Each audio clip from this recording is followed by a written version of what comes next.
we are witnessing lighting of Sanatan Diya.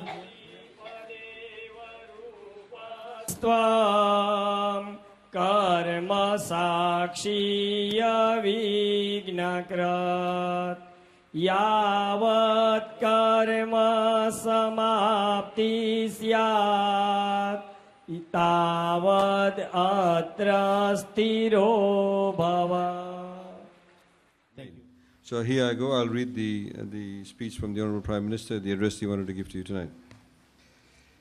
I apologize that I cannot be there this evening, but I'm glad that the Honorable Attorney General and the Commissioner of Police are here to share my message to condemn, in the harshest terms, these attacks on Fijian places of worship. There are some places in the world where people are divided by religion and where religious violence is all too common. But that is not Fiji. We cannot tolerate these acts of vandalism, particularly when they have been carried out in places of such sacred importance to our fellow Fijians. Whether it be churches, temples, or mosques, these places are meant to be homes of worship, togetherness, and peace. And most importantly, place where Fijians meant to feel safe. While the Commissioner will update you on the Fiji Police Force investigation on the temple break-ins, he has given us full assurance that the police have been working tirelessly to bring the perpetrators of these crimes to justice. The police are treating this matter with the same importance as they would the break-in and desecration of any religious house anywhere in Fiji. My fellow Fijians, the Fijian Constitution guarantees religious freedom in our country. We are a secular state, a nation where every Fijian can choose their own religion, and no one, I repeat, no one can force one denomination or faith on anyone or prevent anyone from following the religion of their choosing. It saddens me greatly that we have seen a recent escalation of religious vilification in Fiji. Unfortunately, it is even more widespread than these attacks on temples. I know many of you are on social media. You have Facebook, and you've seen it for yourselves. Some people are trying to turn fellow Fijians against each other on the basis of Hindu against Muslim, one Christian denomination against another, Itauke against Indo-Fijian, North Indian against South Indian, Arya Samaj against Sanatan Dharam Sabha, this province against that province, this confederacy against another. None of that is right, and none of it is acceptable. I'm here tonight to tell you that we need to move away from that backwards way of thinking. Otherwise, we will never progress as a country. We have seen so much progress because we have put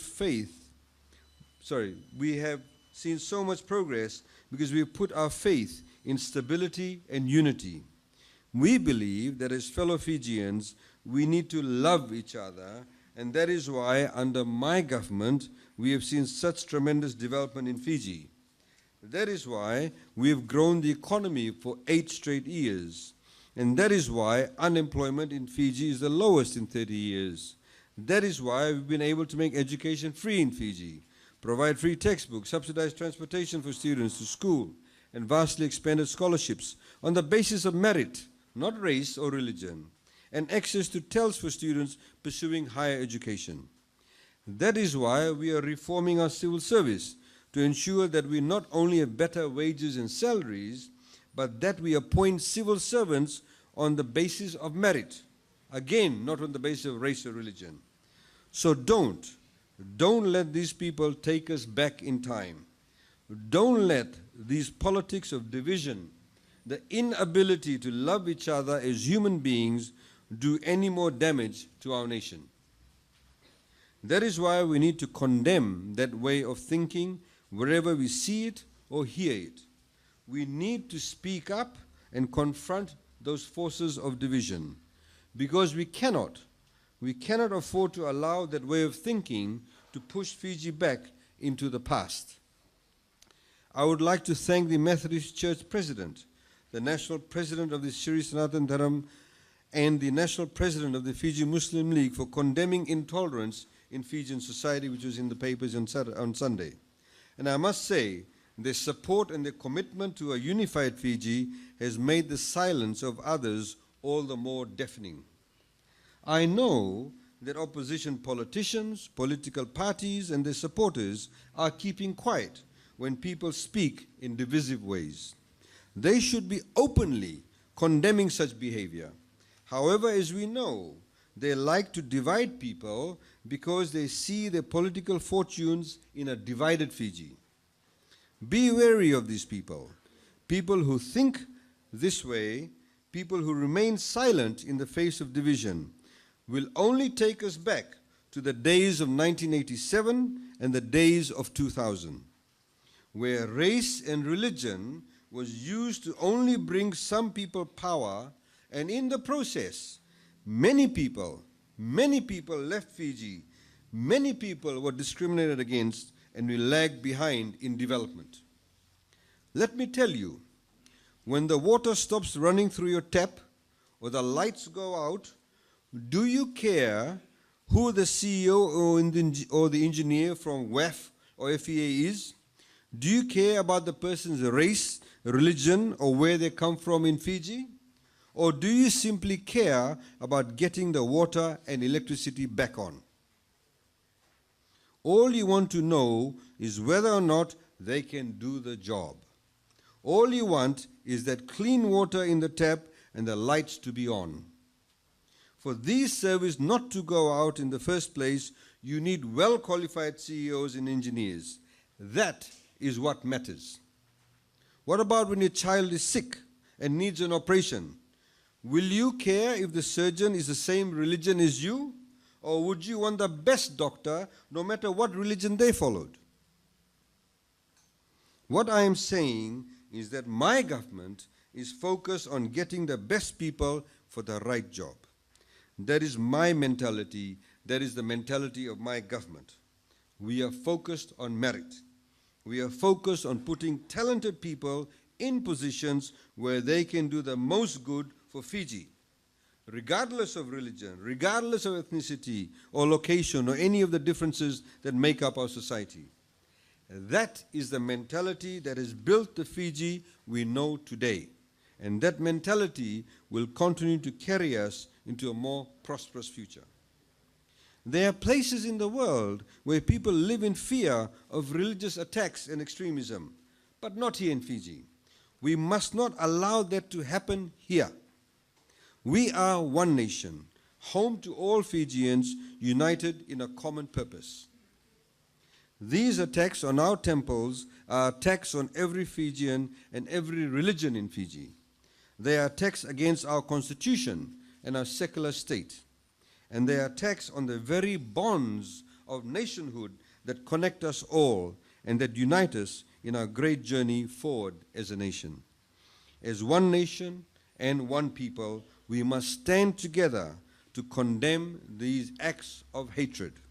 We must stand in defense of our constitution, and we must stand together in the defense of our countrymen and women who have every right to practice their own religion and feel safe everywhere in Fiji. We all know there have been dark times in our history where Fijians felt unwelcome in their own country. We all know there are still some old forces in Fiji that want to drag us back into that past by dividing us along ethnic, religious, and communal lines.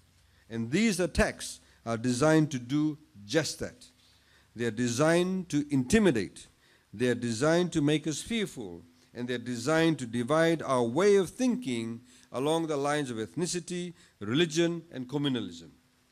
As I've said, there are politicians, political parties, and their supporters who either directly, publicly, or privately add fuel to the fire, or at best, keep quiet. Don't let them lead you down this destructive path again. I'm here today, we are all here today, to say loudly and clearly that these old forces, those seeking to divide us, will not succeed. We will not become a divided nation. I'll tell you what we will do. We will take action against those responsible. And from this, we will all emerge more united and more dedicated to building a better nation, side by side, as equals, as Fijians, as patriots for Fiji.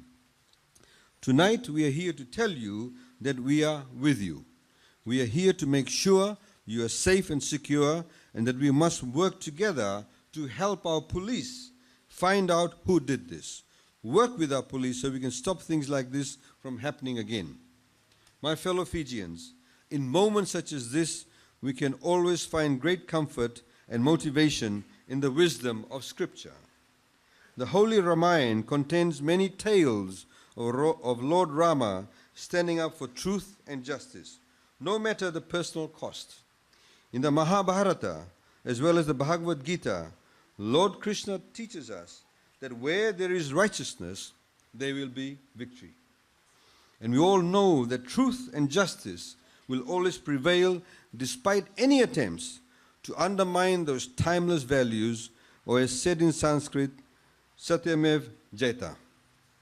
I would like to give every assurance to our Hindu brothers and sisters and to every Fijian, you are respected and you have the full protection of the law. And righteousness, as always, will triumph. I wish very much I could be there with all of you this evening for your important conversation. Please openly discuss your issues this evening with the Attorney General and the Commissioner of Police and others who are there this evening. Vinakava Kalevu, thank you, Dhanyavad. Tonight, I want to reaffirm the Fiji Police's commitment in ensuring every Fijian knows that they should never feel threatened to practice the religion of their choice.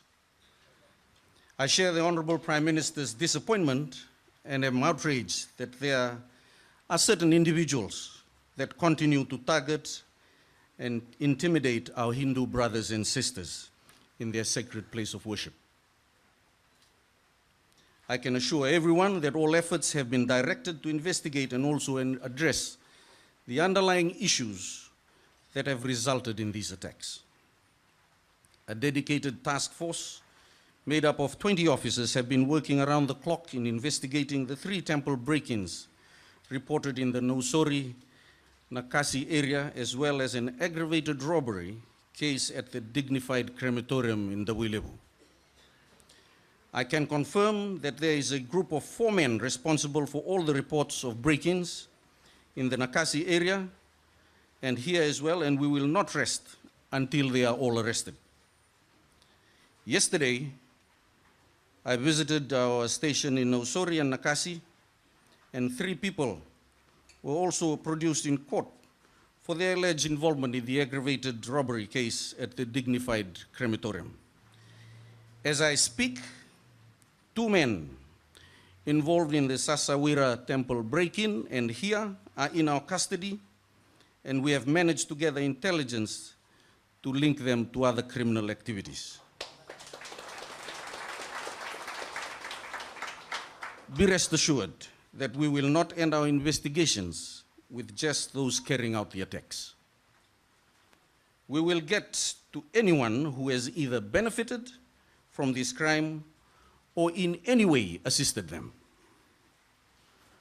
One of the 3 produced in court yesterday is a woman who was found with a mobile phone that belonged to one of the suspects involved in the break-ins. She is facing charges of giving false information to our officers, which has enabled this man to evade authorities.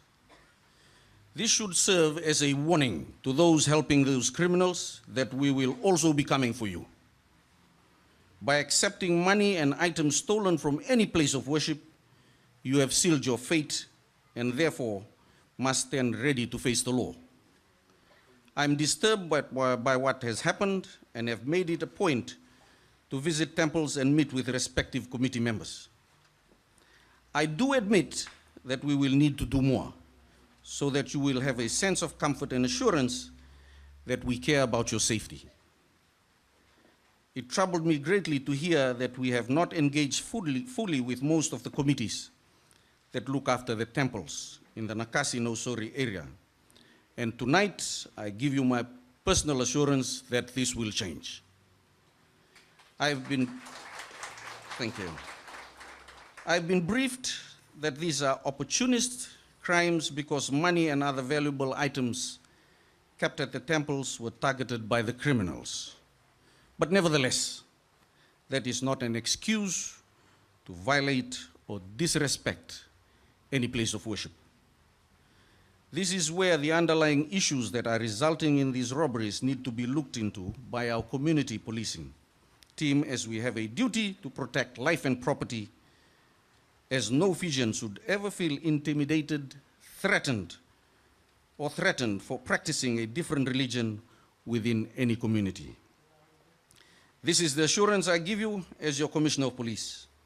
And know that my office is always open and I can be contacted directly at any time of the day or night, and that you have every right to call your divisional police commanders or their command centers or their senior officers as well.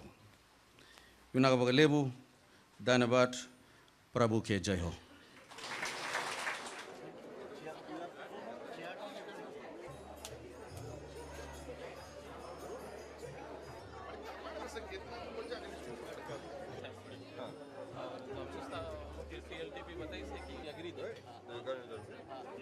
तो but अभी आप लोग निकला नहीं है, 4 साल हो गए।